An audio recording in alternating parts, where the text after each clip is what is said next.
Hi friends, welcome back to Rashmi tutorial. बहुत student कर question Telegram रे message with YouTube comment section में comment ma'am एथर laptop मिलिबो कि नहीं। तो सेही डाउट आज मु समस्तंकर क्लियर करी एथर लैपटॉप मिलिबो कि नहीं। तेणु भिडियोटी को बिना स्किप करके शेष पर्यंत देखिए आ डिटेल्स बुझिबे केउ माने अप्लाई करि परिबे आ केमिति मिलिबो डॉक्यूमेंट कौन अछि। तो से आपण मानक भिडियोटी को शेष पर्यंत देखा पड़ो।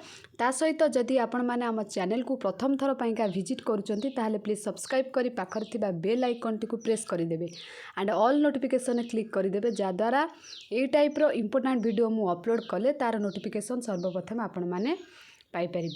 सर्वप्रथम गोटे कथा कहबी, प्रति वर्ष मिले ए वर्ष भी मिलिबो ओडिशा फ्री लैपटॉप डिस्ट्रीब्यूशन 2021-22। तो क्यों माने अप्लाई करें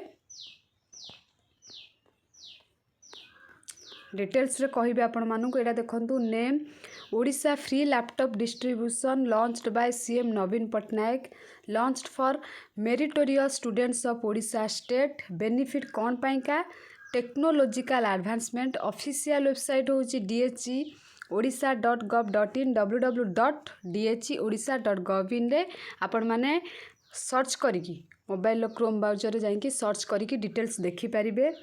बेनिफिट्स तो बहुत किछि रही। इलिजिबिलिटी क्राइटेरिया कौन क्यों माने अप्लाई करिपारो क्यों माने पाई परिबे। The applicant must follow the following eligibility criteria while applying for the scheme. Only the student of Odisha state can apply for the laptop scheme. The students must be studying in class 12th of any Odisha government school हैला। ओडिशार government school पिला माने केवल apply करें जो माने +2 government college रे पढ़ुथिबे।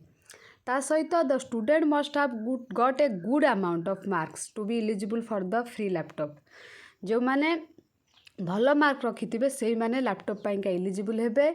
Only दो students will be selected who manage to the score 70% और more in the final examination. आपण जदि +2 रे 70% रु एभव रखिचंती ताहाले लैपटॉप पाइबा को आपण माने eligible. All the student must follow within age bracket of 18 to 25। आपण मानक 18 वर्ष रु 25 वर्ष मध्य हेइथिबो। All student who applied for the final examination CHSE examination will be taken into consideration. ता सहित डॉक्यूमेंट कौन कौन आपण मानकर दरकार अछि address proof, Aadhaar card, educational certificate, marksheet of 12th standard, age proof, caste certificate.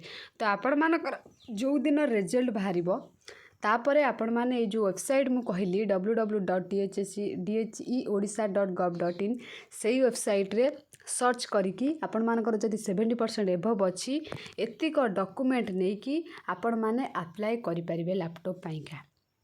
तो आशा करुच्ची आपण मानकर डाउट क्लियर हो जाइथिबो। जदि भी डाउट क्लियर हो गला ताहले डेफिनेटली कमेंट सेक्शन में कमेंट करिवे। आउ निज फ्रेंड्स जो माने खोजी बुलुचंती लैपटॉप एथर मिलिबो कि नहीं आ केमिति मिलिबो से मानकु भी शेयर करिवे। ता सहित आपण मानकु हेल्पफुल हैला कि न्यूज़ डेफिनेटली कमेंट सेक्शन में कमेंट करिवे। वीडियो को एट शेष करिबा। धन्यवाद।